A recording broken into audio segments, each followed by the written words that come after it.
السلام عليكم. ان شاء الله النهارده هنبدأ ناخد درس الهارت ساوند اللي هي اصوات القلب.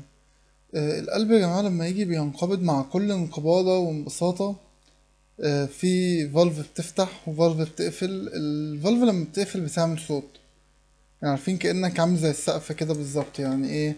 انت سقفت اهو عملت صوت، طب بعدت ايدك مفيش صوت، طب سقفت عملت صوت، طب ايدك بعدت مفيش صوت. يبقى من كده نلاحظ ان الهارت ساوند بتكون موجودة بتحصل بس مع الكلوجر اوف فالف، مش بتحصل مع حاجة ايه تانية. يبقى هي بتحصل مع الكلوجر بتاعة الفالف، يعني لما الفالف يقفل الساوند ايه يحصل. خلاص تعالوا بقى نعرف الهارت ساوند. هي audible sound. يعني ايه audible sounds؟ يعني أصوات مسموعة caused by either closure of valves or turbulent flow. turbulent flow دي مش الهارد ثانية. بصوا يا جماعة، فاكرين لما كنا خدنا في البايوفيزيكس ان ده الوعاء الدموي، وان البلاد بيمشي في حاجة اسمها لامينار فلو كده؟ فاكرين؟ طب لو كان حصل دوامات بقى كده ويبدأ الدم ده يخبط في الجدار بتاع الوعاء الدموي، ايه اللي بيحصل؟ بيبدأ يعمل صوت. بيقولك نفس الموضوع. الكلام ده لو حصل في القلب هيحصل، بيحصل نتيجة لأمراض مثلا وحاجات تانية كده بيسموها ميرمر. يعني التربulent فلو في القلب هي ايه؟ هيعمل حاجة اسمها ميرمر، تيارات، دوامات من البلاد يعني، فبتعمل صوت. يبقى هو قدامك، يعني هو قدامك اتنين، يا اما الكلوجر بتاع الفالف يا اما ايه التربulent فلو. و never caused by opening of the valve، مش بيحصل عن طريق ان الفالف يفتح. طب ماشي، هنسمع الصوت ازاي؟ قالك والله هنسمعه بحاجة اسمها فينو كارديوجراف. دي حاجة جهاز بتروح انت تعمله، مش الدكتور يعني، ده جهاز كده بيطلع لك اصوات قلبك على ورقة مثلا كده. بص كده مثلا اهو، كده كده مثلا اهو. طيب ده كده مثلا الصوت الارتفاع بتاعه والوقت بتاعه بيتقاس، يعني كده الوقت، وكده ايه كده مدى قوة الصوت. طب لو حاجة كده بس، بعدين هنا طبعا ايه الصوت اعلى والوقت اطول. بس فده فينوكارديوجراف بيجيب لك الصوت على شكل موجات. ما انتوا عارفين يا جماعه كده الصوت بيبقى ليه حاجه اسمها فريكوانسي، صح؟ الصوت ليه حاجه اسمها فريكوانسي. الفريكوانسي دي بتتقاس بالهرتز. فاكرين الهرتز كان بيقولوا لكم ايه في الثانويه العامه؟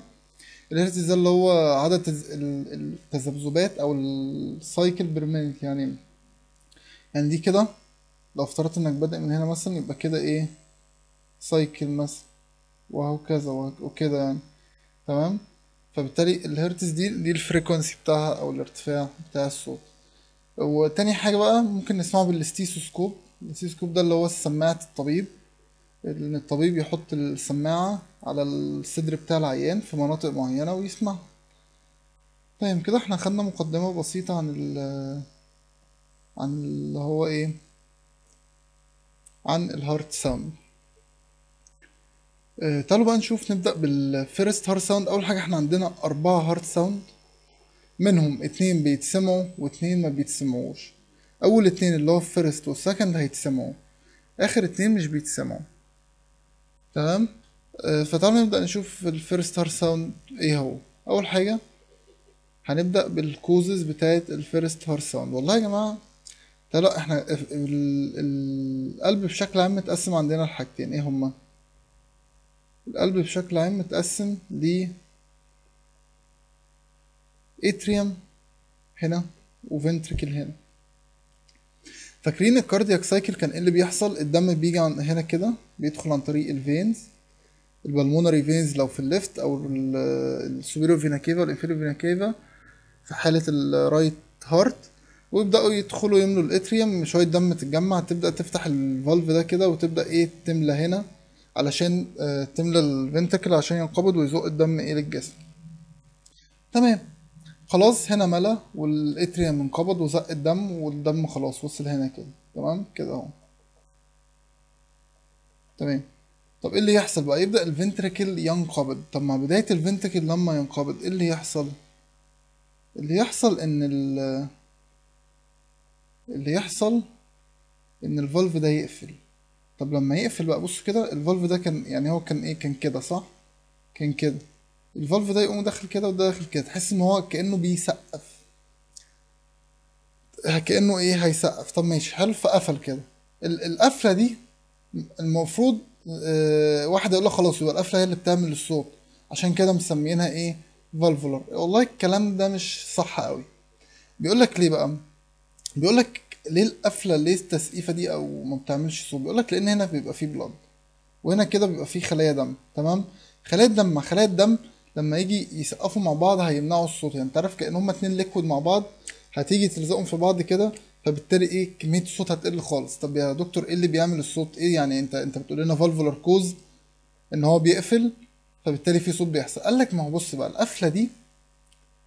القفلة دي كده هتسقف يعني ايه؟ هتبدأ تعمل اهتزازات. الاهتزازات دي تمشي كده وتمشي كده. تمام؟ اهو. فالاهتزازات القفله دي عملت فايبريشن في السراوندينجز، سواء بقى كانت بابيلاري، يعني كده انتوا عارفين هنا طبعا ان في حاجه اسمها بابيلاري ماسل مطلعه كوردا تمباناي، هيمشي فيها الاهتزازات برضه. فبالتالي كل الاهتزازات دي هتدنها تمشي ايه في الجدار بتاع القلب، وفي نفس الوقت هتروح للبلد. البلد حصل فيه فايبريشن، يعني حصل فيه ايه؟ تربلنت فلو. يبقى انت قفلت الفالف، قفل عمل فايبريشن، الفايبريشن اتنقل للسراوندينج، منها البلد ومنها الفنتريكولار ايه؟ وول. تمام. ده الفالفولار بالمناسبة، ده المين كوز. يعني ايه المين كوز؟ يعني ده اعلى صوت. لو نفترض ان الصوت هنا هيبقى 100%، لو افترضنا ان هنا الصوت هيبقى 100%، قول دي مثلا هتبقى حوالي 90%. مثلا انا بدي اي ارقام بس عشان تفهم. 90% من الصوت هيكون مسؤولية مين؟ الفالفولار. انا تاني انا بقول اي ارقام يعني بقى عشان تفهم بس. تعالوا بقى ندخل على الماسكولار. الماسكولار بيقول لك ايه بقى؟ هو فايبريشن اوف ذا اورتا. هو بيقول لك ايه بقى؟ الدم لما الفنتركل ينقبض الدم هيبدأ يمشي هنا، صح؟ هنا في الحالة اللي احنا بنتكلم فيها ده الاورطة. الدم لما يمشي هيبدأ يضغط هنا، صح؟ يضغط على الشريان بتاع الاورطة كده. الشريان بتاع الاورطة ده هيحصل فيه ايه؟ هيترج، هيبدأ يحصل فيه ذبذبة نتيجة ان الدم مزقوق فيه بقوة. فبالتالي ده برضو ايه؟ هيعمل صوت شوية. طبعا ده during الماكسيمم ejection phase، اللي كان تقريبا الدم بيضخ فيها حوالي 60%. تمام؟ مش متذكر معلش بالظبط، بس هو غالبا كان 60%. التايمينج بقى، التايمينج امتى؟ انت عايز الاتري فنتريكولار فالف يقفل امتى؟ غير لو الفنتريكل هينقبض. اكيد في السيستوليا يعني في حاجات مش محتاجه حفظ، في حاجات مش محتاجه حفظ خالص. تمام. الفيزز، بدايه الكونتراكشن. اول حاجه كونتراكشن كنا بنقول اسمها ايزومتريك كونتراكشن، هي اللي بتقفل الفالف. وايه تاني؟ الفيرست بارت بتاع الماكسيمم ايجكشن فيز. تمام. يعني الايزومتريك كونتراكشن، بصوا يا جماعه برضو عشان نكون ايه عندنا صوره كامله ليها. ده كده، ده الايزومتريك كونتراكشن هو اللي هيقفل لنا الفالف. تمام؟ هيقفله. طب الماكسيمم ايجكشن فيز هيعمل ايه؟ قال لك لما الماكسيمم ايجكشن فيز يجي هيخلي كده ايه يحصل؟ فاكرين اللي هو الفلابنج بتاع الاتريوم فالف اللي جوه؟ ومين هنا اللي هتمنع ان هو يحصل له اوفر ديستنشن اللي جوه؟ الكوردا البابيلاري مثلا والكوردا تنديناي. فبالتالي انت دي الكوردا تنديناي ده وانت شدتها على الاخر. طب ماشي، في الماكسيمم ايجكشن فيز الدم يبدا يطلع هنا والبريشر يقل في الفنتريكل. اخبار الحته دي، اخبار دي يبدا يحصل فيها ريكويل، يبدا بدل ما كانت مشدوده ترخي. استك كنت ماسكه، انت كنت ماسك استك وفرده، سبته رخيته، هيعمل ايه؟ هيبدا يهتز. فدي برضو مسؤوله بشكل ما عن الاهتزازات، والاهتزازات تقوم ماشيه كده وكده وكده وكده وكده، تمشي في الاتجاهات دي. تمام. ده الفيز. يبقى الفيز هي عباره عن ايزومتريك كونتراكشن فيز وفيرست بارت اوف ماكسيمم ايجكشن ايه فيز. الديوريشن بتاعته 0.14 ل 0.16 سكند. الكاركترز بتاعته هتسمعه بالسماعة الاستيثوسكوب. هيرت از لب. القلب يا جماعة بيدنه كده لب دب لب دب لب دب لب دب كده. ده اللب دي مسؤول عنها ايه؟ الفيرست هارت ساوند. طب الدب مسؤول عنها ايه؟ السكند هارت ساوند. لو مش عايز تتلخبط يعني خليها مثلا ايه كده، السكند اخرها دي، يبقى مع دب. بس كده يبقى فيرست هتبقى لب، والسكند هتبقى ايه؟ دب. تمام. آه هو بيقول لك اللي هيبقى الهارد ساوند ده هيبقى لو بيتشد. لو بيتشد يعني نغمته قليلة، مش بيبقى صوته مش عالي. وهيبقى سوفت، مش هيبقى حاد، هيبقى يعني صوته اللي هو ايه، عارفين في فرق بين اصوات حادة واصوات عادية، يعني ده هو كده اصوات عادي. تمام. وغير كده ان هو ايه لونج ديوريشن. الكلام ده كله مقارنة بمين؟ مقارنة بالسكند هارت ساوند. يعني انا عمال اقول لك ان هو لو بيتشد وسوفت، والفايبريشن فريكوانسي 25 ل 100 سايكل بير سكند.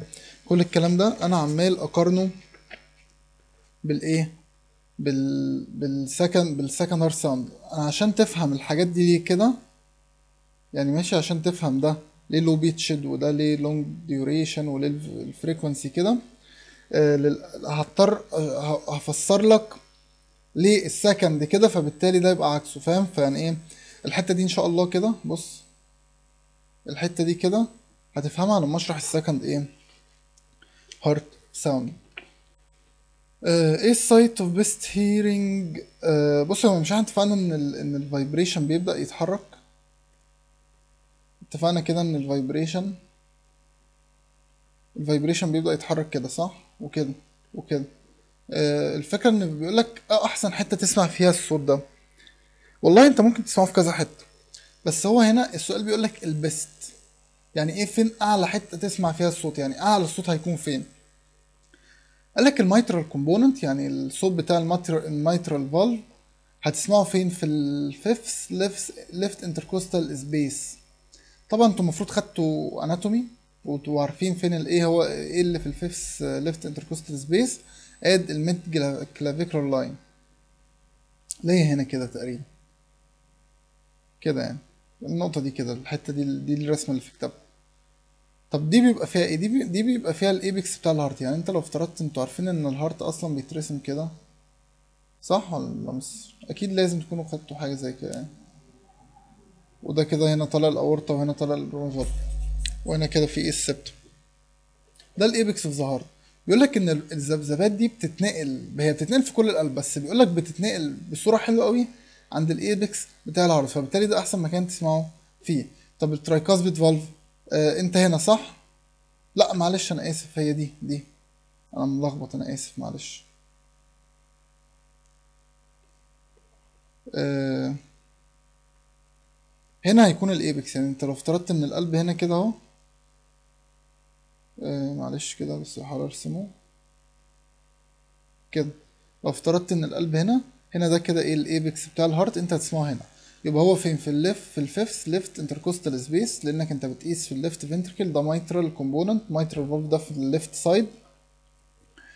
والفيفث ليفت انتركوستال سبيس فيها في الميد كلافيكولار لاين. يعني لو دي يا جماعه الكلافيكل اهي، دي الكلافيكل، انت هتيجي في نصها كده وتبدا تنزل خط مستقيم، ده بيسموه ايه الميد كلافيكولار لاين، توصل للايبكس حتى عشان تسمع الايبكس بتاعت الهارت. طب التراي كاسبيك كومبوننت هتسمعه فين؟ التراي كاسبيك كومبوننت اكيد بقى يعني ايه هيبقى يمين شويه عن الميترال، لان ده مسؤول عن الايه، عن اليمين. بيقول لك ده هتسمعه في اللور، في اللور رايت بوردر بتاع الاسترنم، اللي هو هنا كده. تمام. ده تقريبا الحته دي ممكن كمان تقولها الزيفويد بروسيس، اكيد خدتوها في الاناتومي الزيفويد بروسيس دي. تمام. وبرده ليه؟ لانه الفايبريشن بتتنقل احسن لايه، الناحيه تحت. كده اتبقى عندنا حاجات بسيطه، اللي هو ايه الحاجات اللي بتستخدم في فيرست هارت ساوند، وايه الحاجات اللي بتقلل فيرست هارت ساوند. الميترال استينوزز ده يا جماعه ممكن يحصل نتيجه لامراض، مش هتطرق ليها دلوقتي لانها يعني اكبر من ان احنا نتكلم فيها في الفسيولوجي. او ممكن يحصل كونجينيتال. يعني ايه كونجينيتال؟ الطفل يبقى مولود بقى عنده ضيق في الصمام الميترالي. اكيد سمعتوا الكلمه دي كتير قوي، ضيق في الصمام الميترالي. ده بيبقى مشكله ليه وكده، وايه مشاكله. يعني ان شاء الله هتتعرضوا للحاجات دي السنين الجايه. الفكره بقى هنا ليه الانكريس فيرست ساوند هيزيد مع الميترال ستينوز. بص يا جماعه، انت عندك فالف ضيق اهو، فالف كده هيبقى ضيق. تمام. طب الفالف ده لما يضيق، اخبار لما تسقف عليه ايه؟ يعني انت فاهم الفكره ان هو لما يضيق ويبقى صغير كده، الفايبريشن بتاعته هتزيد، فبالتالي ايه، الهارت ساوند هتزيد. طب لو مايترال ريجيرج ده بقى، هنا المايترال ريجيرج ده الفالف بدل ما هو كان ضيق كده وماسك في بعضه جامد، لا ده هيكون واسع. بص، ده قصب وده قصب، شايفين في فرق ما بينهم ازاي؟ فبالتالي السقفة مش هتبقى جامدة. يعني انت عارف بالظبط كأنك جايب ايه، شفتوا الحاجات اللي هي العصيان اللي بتمسكها دي اللي شبه الكف، بيجيبوها للأطفال الصغيرة يقعدوا يسقفوا بيها، دي نفس الفكرة. لو انت لزقت الاتنين في بعض جامد وضايقتهم على بعض هتلاقي التسقيفة طلعت أعلى. طب لو بعدتهم عن بعض خالص وخليتهم مش يلمسوا بعض في التسقيفة غير الأطراف، أخبار التسقيفة هتطلع إيه؟ التسقيفة هتطلع إيه؟ قليلة.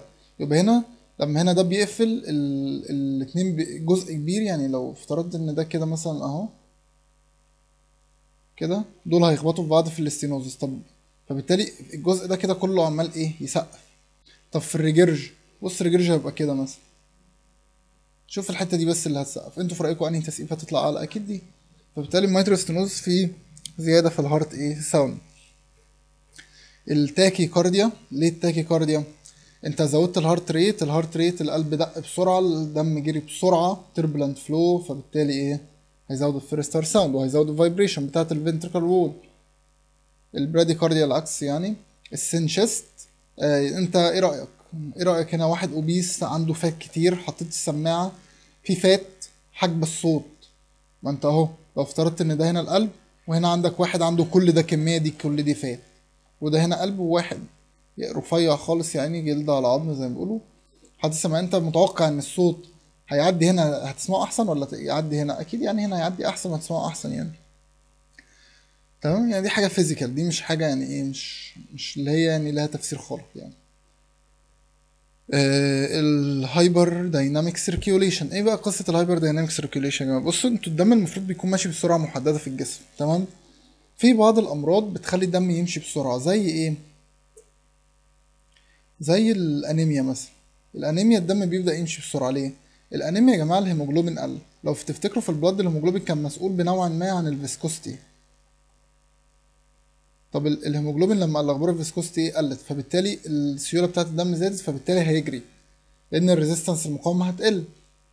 ده حاجة غير كده، ان في الانيميا ان الدم كمية الار بي سيز، معلش نمسح، كمية الار بي سيز اللي رايحة التشو قليلة، صح؟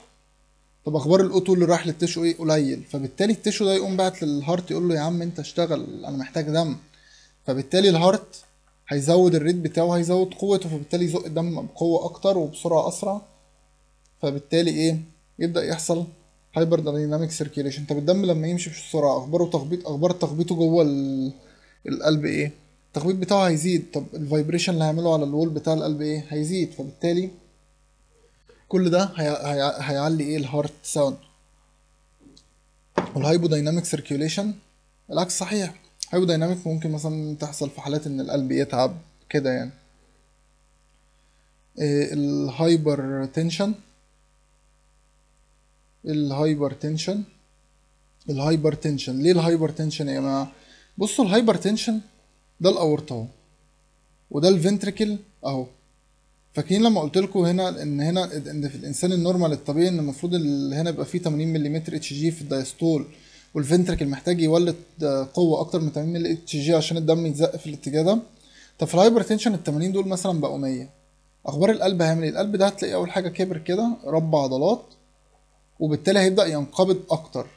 هينقبض اكتر صح. طب اخبار الدم اللي جوه ايه؟ هيترج جوه الجدار اكتر فيعمل فايبريشن اكتر، فبالتالي يزود الهارت ساوند. الفيفر دايما بيبقى معاها تاكي كارديا. الفيفر بيبقى معاها تاكي كارديا.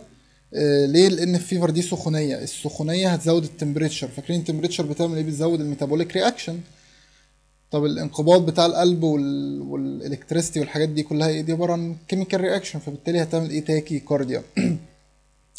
يعني حتى في ناس بتقولك بيقولوا ايه بقى؟ بيقولك ان زياده درجه حراره الجسم درجه واحده مئويه، او درجه واحده فهرنهايت، معلش فهرنهايت، بتزود عدد ضربات القلب 10 ضربات. فدي فكرة. فالفيفر تعمل تاكيكارديا في ايه؟ ف... فبالتالي ده هيعلي صوت القلب. الافيوجن ده يا جماعة القلب اهو، بصوا القلب ده القلب اهو. القلب بيبقى حواليه ايه؟ حواليه بيريكارديال ساك. بيقول لك نتيجة لما في دم بيتسرب هنا، الدم يبدأ يملى الساك ده. طب الدم ده لما يملى الساك اخباره، الاخبار الانقباض بتاع القلب ايه؟ واخبار راحة القلب ايه؟ هيقله صح؟ الراحة هتقل لان في حاجة ضغط عليك من بره، في دم هنا متجمع عمال عامل ضغط والقلب مش واخد راحته، فبالتالي الانقباض هيضعف، فبالتالي الفايبريشن وضخ الدم هيقل، فبالتالي الفيرست هارت ساوند ايه؟ هيقل. اه... تمام. دي بقى تحفظها زي انت عندك، ممكن تاخدها 2 تي و2 اتش وانت تحفظ الميترال ستينوز والفيفر، او تعرف ان في عندك 4 هيزيدوا، او بلاش خليها 5 هيزيدوا. ايه اللي هيزيدوا؟ هيزيد الهارت ريت، التمبريتشر بتاع الجسم اللي هي فيفر، البلاد بريشر، الدايناميك، بتاع السيركيوليشن، الاستينوزز بتاع الاستينوز بتاع الايه، الصمام الميترالي، او الترايكاسفيد. برضه الترايكاسفيد لو حصل له برضه ستينوزز هيحصل نفس الفكره، بس الفكره ان هو مش كومن يعني. الشائع دايما ان الصمام الميترالي هو اللي بيحصل له الاستينوز ده. يبقى 5 هيزيدوا: هارت ريت، تمبريتشر، بلاد بريشر، دايناميك، وستينوزز. واحفظ بقى الأخيرة اللي هي السن شيست، واحد مسلوى وواحد تخين، والعكس صحيح. كده احنا خلصنا الحمد لله فيرست هارت ساوند. تعالوا ندخل نشوف السكند هارت ساوند. السكند هارت ساوند، في الأول احنا كنا بنقول إن الفيرست، نتيجة إن إيه؟ إن الإي بي فالف قفل. لأ خلاص، السكند بقى نتيجة إن خلاص الدم اتضخ. فاكرين لما الضخ ده كان بيفتح كده والدم ايه يعدي من خلاله. طب لما خلاص هنا الضغط هنا يزيد، يبدأ هنا ايه؟ يعمل ضغط على البتاع، يقوم ده راجع كده مسقف على بعضه كده، فبالتالي عمل لنا ايه؟ الصوت. يبقى هو ده نتيجة للسكند sudden closure of semi lunar valve. يبقى السكند مع الاس مع الاس semi lunar valve اللي هو ايه؟ الاورتيك والبلمونري ارتري. امتى؟ في الدايستول اكيد يعني يا جماعه، مش محتاجه يا جماعه يعني. انت اسال نفسك كده، امتى الصمام السيمي ليونر فالف ده يقفل؟ امتى يقفل؟ انت عايزه يقفل امتى؟ فاهمين؟ ماشي. طب البيجيننج اوف دايستول هتقابل انهي مرحله في الهارت سايكل؟ اللي هي الايزومتريك ريلاكسيشن فيز. عشان كده انا حبيت اشرح الكاردياك سايكل الاول، عشان فيها مصطلحات لازم تعرفها قبل ما نشرح الهارت ساوند. الديوريشن 0.1 سكند. الكاركترز بتاعتها ايه؟ اوديبل باي ستيثوسكوب. احنا قلنا ان اول صوتين بيتسمعوا، التانيين مش بيتسمعوا. هارت از ضب، وقلت لكم سكند اخرها دي، يبقى دي تروح لايه مع الدي. الهاي بيتشد، يعني من الاخر كده ان الفايبريشن فريكوانسي بتاعها عالي. ليه؟ 100 ل 200 هرتز. تمام. طب ده ليه بقى؟ ليه الفايبريشن بتاعها عالي يا جماعه؟ بيقول لك ان السيميليونر فالف مور توت ذان الاتريوفنتريكولار فالف. يعني ايه مور توت؟ مور توت يعني مشدوده. انت عارف اللي هو ايه؟ عارف مش في استك بيبقى مرخي؟ الاستك المرخي ده اللي هو الخفيف، لو جيت شديته وسبته اخبار الفايبريشن بتاعته ايه؟ قليله. طب لو جبت استك قوي، وشديته اخبار الفايبريشن بتاعته ايه؟ تلاقي الفايبريشن بتاعته كتيره. ده نفس الفكره هنا. ان السيميليونر فالف ده بيبقى مشدود اكتر من الاتريو فنتريكولار فالف، فبالتالي الصوت بتاعه ايه؟ عالي. تمام. وده نفس السبب ان هي بتبقى شورتر. طب ليه بتبقى شورتر؟ والله بتبقى شورتر لانه برضو مشدود، فبالتالي المشدود ده هيديك فريكوانسي كتير بس اسرع، فبالتالي ده هيبقى ايه؟ هياخد وقت قليل، وفي نفس الوقت ايه؟ الفريكوانسي بتاعته عالية. والفريكوانسي العالية هتخليه ان هو يبقى صوته حاد، هيبقى شارب وشورت ديوريشن. خلاص قلناه. السايت اوف بيست هيرنج. بص الرسمه دي حلوه يعني، الرسمه دي حلوه. لو ده الليفت وده الرايت، طبعا عشان انتوا بتبصوا من قدام فعاكسين الاتجاهات. دايما هتكون في السكند سبيس، سكند انتركوستال سبيس. تمام. في الاورتيك كومبوننت على الشمال، قصدي الاورتيك كومبوننت، معلش هنا هتعكس. المفروض ان الاورتيك تبع الليف فنتركل، فانت هتقول ده على الشمال. انا هقول لك لا مش على الشمال. ليه؟ لانكم واخدين في الاناتومي ان ان الاورطه بيطلع كده، والفن والبلمونري فالف، قصدي البلمونري ارتري ايه، هيطلع كده. مش قالوا لكم كده في الاناتومي ولا ايه يا جماعه؟ يعني اهو ده كده الرايت فنتركل وده الليفت فنتركل، بس بيقول لك ان الاورطه طلعته بتبقى الاتجاه الرايت، والبلمونري ارتي طلعته الاتجاه الليفت. فبالتالي هنا انت هتعكس، حتى ان الاورطه هتاخده في الرايت، طب البلمونري هتاخده في الليفت، وبيتقاس جنب الاسترنم على طول. تمام. كده احنا خلصنا سكندري ساوند. بس بقى كتابك قال لك معلومه فيه، بيقول لك ان الطبيعي ان البريشر في الليفت فنتركل او في الليفت هارت بشكل عام اعلى من الرايت. ليه؟ مثلا اديك مثال، الضغط في الليفت فنتركل او في السيستميك سيركيوليشن اللي هي طالعه من الاورطه بيبقى 120 على 80. تمام، بيبقى حوالي 120 على 80، ده السيستول وده الدايستول. طب في الرايت فنتركل بتبقى حوالي 25 على 10. تخيل، شفت فرق شاسع يعني. هنا بص، هنا الضغط عالي قوي، وانا قلت لكم ليه قبل كده انا عايز الضغط هنا عالي. فبالتالي لما الضغط يبقى عالي، اخبار مين اللي يقفل قبل مين؟ هنا الضغط اعلى بكتير من هنا، فبالتالي القفله هنا هتبقى ايه؟ هتبقى اسرع. فبالتالي ان الاورتيك فالف هيقفل قبل البلمونري فالف. بس بيقولك ان السبليتنج ده يعني انك عملت سبليت او فرقت ما بين الصوتين يعني. بيقولك ده بيبقى قريب جدا جدا جدا، فبالتالي انت بتسمعهم في لحظه واحده، يعني انت ودنك مش هتعرف ايه تفرق ما بينهم. طب لو انت عايز تسمعهم بقى تعمل ايه؟ بتقولك قول للعيان ياخد نفس عميق. النفس العميق ده هيعمل ايه يا جماعه؟ بصوا يا جماعه، معلش نطلع بره.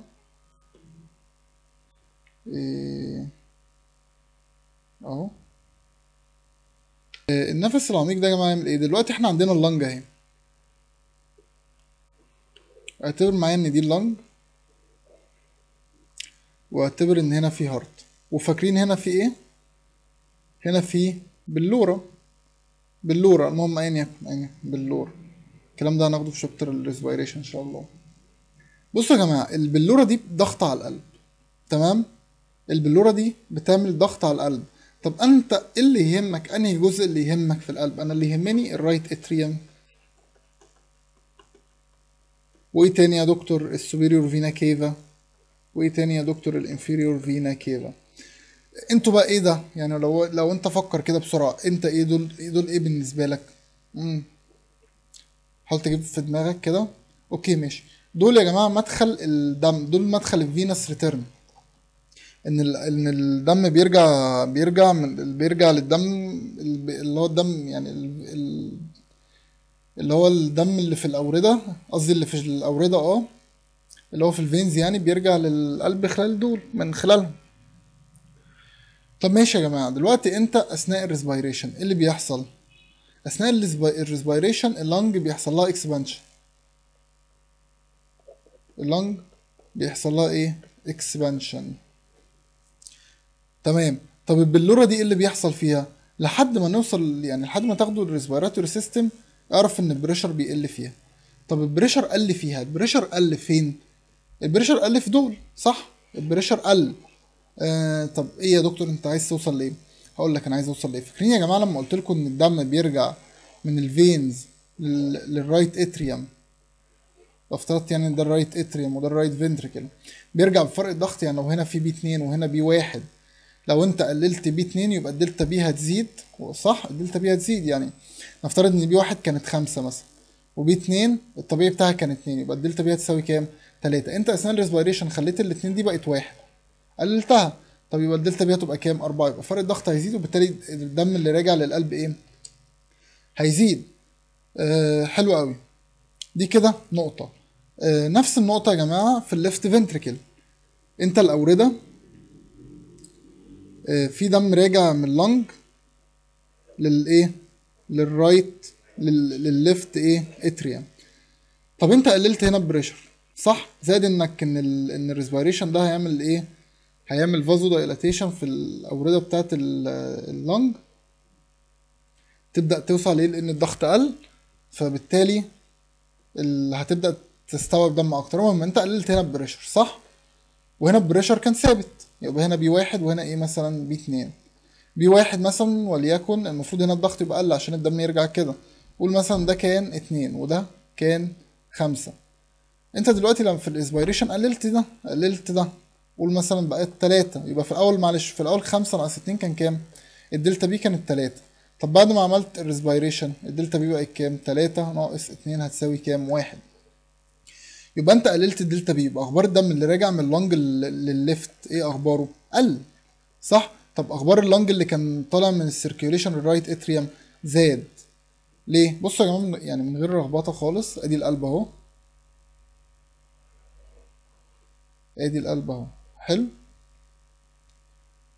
وادي الرئه، معلش،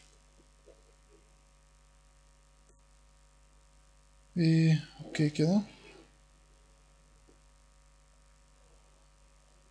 احنا قلنا ان الضغط هنا ايه؟ قل صح، يبقى الضغط هنا ايه؟ قل. طب في دم راجع كده، تمام، في دم راجع كده، وفي دم هيرجع من تحت كده. الدم اللي راجع من تحت هيلاقي ان الضغط هنا قل وهنا الضغط ثابت، فبالتالي ايه؟ يزيد. طب هنا الضغط قل، بس هنا الضغط قل اكتر كمان، فاهمين؟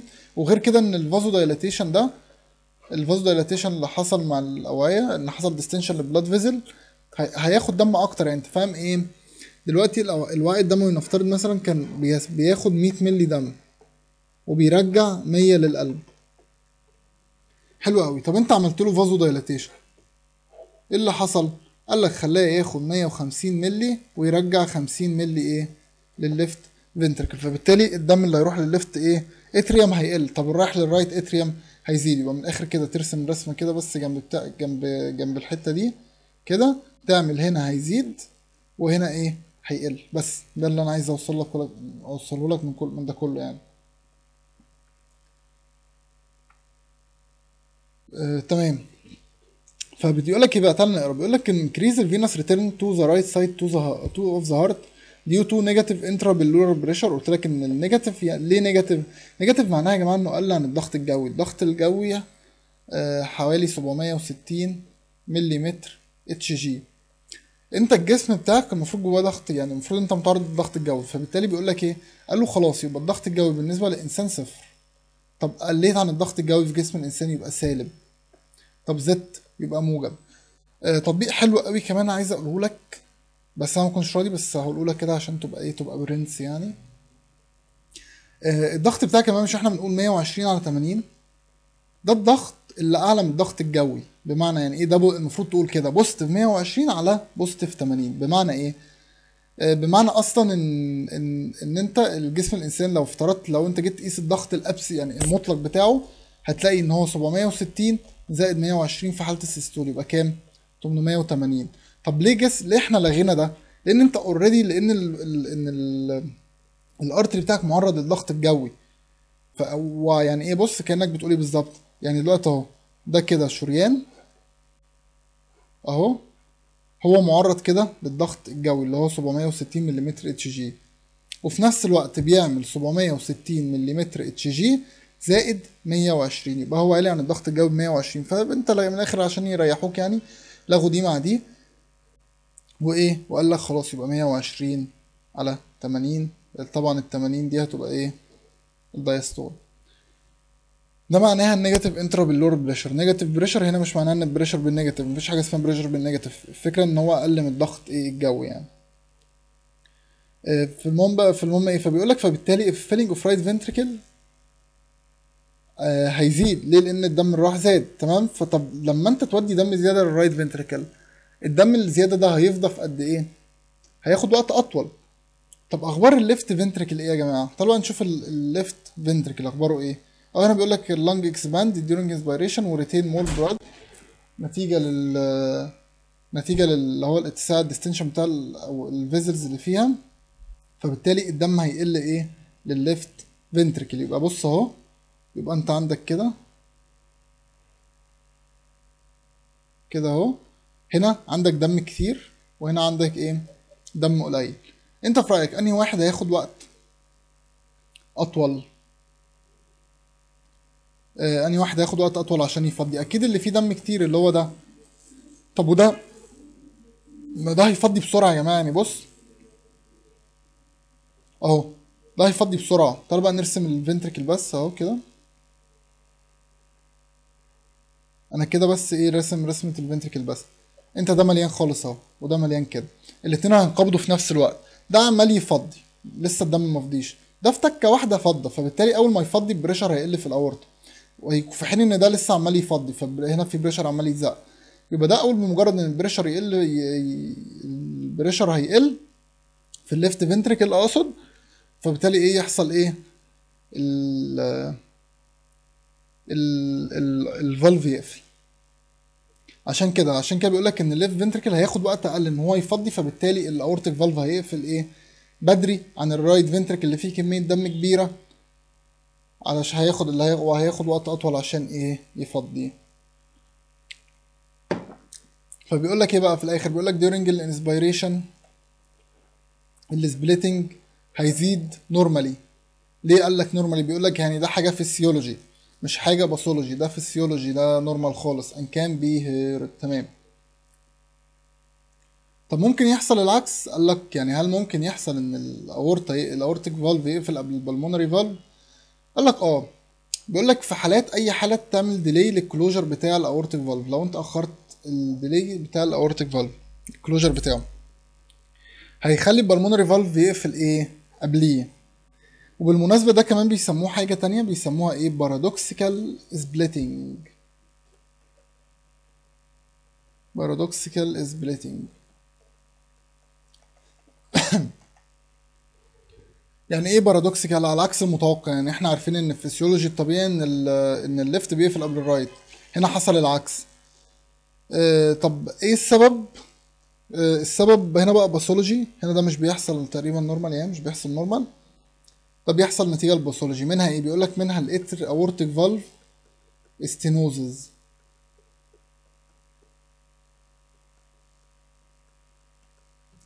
ال ال ده لما يبقى ضيق، اخبار الدم يمشي خلاله ايه؟ الدم هيمشي خلاله بالعافيه، فبالتالي الدم هياخد وقت اطول علشان ايه؟ يفضى ويعدي، فبالتالي الايفاكويشن بتاعه يبقى ابطأ من التاني، فبالتالي الرايت ايه؟ هيمشي بسرعه. ده طبعا في حاله ان الرايت طبيعي. يعني انت اهو عندك اهو، بص ده مفتوح على البحري، الدم بيجي يعدي يجي يعدي، لكن هنا الدم يجي يلا يعدي شويه، بعد كده يلا شويه، بعد كده شويه، فبالتالي هنا في الاخر هياخد وقت ايه؟ اطول. ده حاجه. في مرض هناخده اسمه الليفت باندل برانش بلوك. ليفت باندل برانش بلوك. ايه المشكلة في المرض ده؟ او بيقولوا كده ال بي بي بي. ايه المشكلة في المرض ده؟ بصوا يا جماعة، احنا عارفين ان ده القلب. القلب هنا فيه اي في نود رايح له باركنجي فايبر كده ورايح له باركنجي فايبر كده. الباركنجي فايبر ده ممكن يحصل فيه مشكلة، فبالتالي الكوندكشن فيه ال. طب الكوندكشن فيه ال، اخبار الكونتراكتيليتي بتاعت الليفت فنتركل ايه؟ هتقل، وهتاخد لما الكونتراكتيليتي تقل اخبار الوقت اللي هتاخده ايه؟ هتزود التايم، فبالتالي هيكون طبعا ده في حالة الليفت بس، لكن هنا يكون الرايت سليم. هيكون لو الرايت سليم يبقى ينقبض وياخد وقته السليم، في حين ان التاني لسه بينقبض اصلا، فده هيعمل ايه؟ مشكلة. ماشي كده احنا خلصنا ايه السكند هارت ساوند. ندخل بقى على الثيرد هارت ساوند. ده بيقولك ده نتيجة للفنتريكولار فايبريشن. ده ليه بقى؟ ده بيقولك يعني ايه ده اثناء الماكسيمم رابيد فيلينج فيز. فاكرين الماكسيمم رابيد فيلينج فيز؟ لما الدم هنا بيبدأ يتجمع وبينزل بالجرافيتي، بينزل حوالي 60% منه. فبيقول لك الرش ده، الدم ده هينزل يخبط في جدار الأورطة، يعمل فيه شوية اهتزازات خفيفة جدا جدا. الديوريشن بتاعها زي ما انتم شايفين كده 5 من 100. نون اوديبل باي ستيثوسكوب، ده تسمعه بالفون وكارديوجرام، تسمعه بأجهزة مش تسمعه كده. وهو مش مسموع. انت تتوقع البيتش بتاعه بره ايه؟ النغمة بتاعته هتبقى قليلة جدا، يعني فيري فينت ولو. بس يقولك ممكن يتسمع في الشيلدرن، ممكن يتسمع في الشيلدرن. يعني الشيلدرن بيبقى الشيست بتاعهم خفيف، والقلب بتاعهم لسه تكوينه كامل ما اكتملش، لسه مبقاش عضلة جامدة وناشفة، فبالتالي الفايبريشن هتبقى خفيفة، ممكن تتسمع. وممكن والله في كتب، يعني انا قريت في كتب ان بتقول اثليتس كمان، اثليتس، الاسيس دول بيبقى عندهم تضخم، فبالتالي ان الدم بيدخل يقوم ايه، عندهم كل حاجه فيها زياده كده، فالقلب بتاعهم بيبقى كبير. بس يا بص، يعني كانك ما سمعتهاش، انا حبيت اقول لك لان انا قريتها في حته يعني. طب السايت اوف ذس هيرنج حاجه نازله كده، انت في رايك ايه؟ رايحه ناحيه الايبكس على طول، خلاص يبقى في الايبكس، في الليفت فيفث انتركوستال سبيس، في الميد كلافيكولار لاين. الانتنستي بتاعته انكريز امتى؟ الانتنستي بتاعته هتزيد في حالات الايه، increase of volume of the blood flowing from the atrium to ventricle. في حالات الهايبر دايناميك سيركيوليشن، في هايبر دايناميك سيركيوليشن الدم سريع، فبالتالي هينزل بسرعة، فبالتالي ايه هيخبط أسرع، فالفايبريشن هتعلى، فبالتالي ده الصوت فيه هيعلى. بالمناسبة يا جماعة، يعني ايه الدرس ده في كلام المفروض تكونوا عارفينه، ان ايه مثلا بيقول لك ايه، هو مش بيتسمع بالستيزوسكوب بس، ممكن يتسمع مثلا في حالات الاورتيك ريجاركيتيشن. ايه الاورتيك ريجاركيتيشن دي؟ الاورتيك فالف لما يجي يقفل مش بيقفل بصوره كامله، فبالتالي في دم يبدا يرجع ايه للفنتركل، الدم اللي بيرجع يبدا يرجع للفنتركل، يبدا يخبط هنا ويعمل لي ايه، ويعمل لي و... ويعمل لي ايه، ويعمل لي فايبريشن. فبالتالي ده ممكن ساعتها تسمع الصوت بالستيثوسكوب، تسمعه بالسماعه. تسمعه فين؟ تسمعه في الايبكس. هو يعني ماشي، يلا ماشي مش مشكله. الفورس هارت ساوند، الكوز بتاع ايه؟ خلاص، مش احنا قلنا ان الرابid ايجكشن فيز اللي هو يعني ان الدم نزل من الاتريوم للفنتركل، هنا بقى جه وقت الفورس هارت ساوند اللي هو ايه، الاتريال كونتراكشن. خلاص 60% الدم نزل، بقى اللي هم ال 30% للاتريال كونتراكشن هنزقها. امتى بقى اتريال سيستول؟ الديوريشن بتاعته 4 من 100 سكند. السايت اوف فيس هيرنج في الميترال اريا، اللي هي في حته السمول ميترال يعني كده،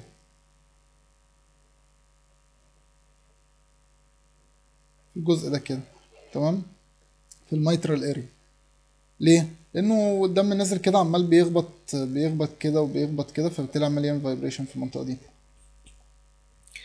الكاركترز بتاعته خلاص ده مش حتى مش على اي حاجه يعني. اخر حاجه ان هو بيقول لك بيتسمى في حالات الاتريال هايبرتروفي. ايه حالات الاتريال هايبرتروفي؟ يعني ايه؟ يعني ان الاتريوم ينقبض جامد او الاتريوم يكبر. يعني بصوا، لو افترضنا ان ده السكنس الطبيعي بتاع الاتريوم كده، في حالات الاتريال هايبرتروفي كده اليومن يدق، والهارت والماسل تبدا ايه تتربى. طب ده امتى يحصل؟ ده بيحصل في حالات الميترال ستينوز يا جماعه. ليه الميترال ستينوز؟ الفالف اللي الاتريوم، يعني بص اهو كده، لو افترضت ان ده مثلا الاتريوم، الفالف ده ضيق، فبالتالي الاتريوم ده يبدا يزود الكونتراكتيليتي بتاعته، فعشان يزق الدم فيه، فبالتالي هيبدا ايه يكبر، ولما يكبر الكونتراكشن بتاعته هتزيد، فبالتالي الفايبريشن وضخ الدم هيزيد، فبالتالي ايه الصوت هيعلى. وكده احنا خلصنا الهارت ساوند الحمد لله.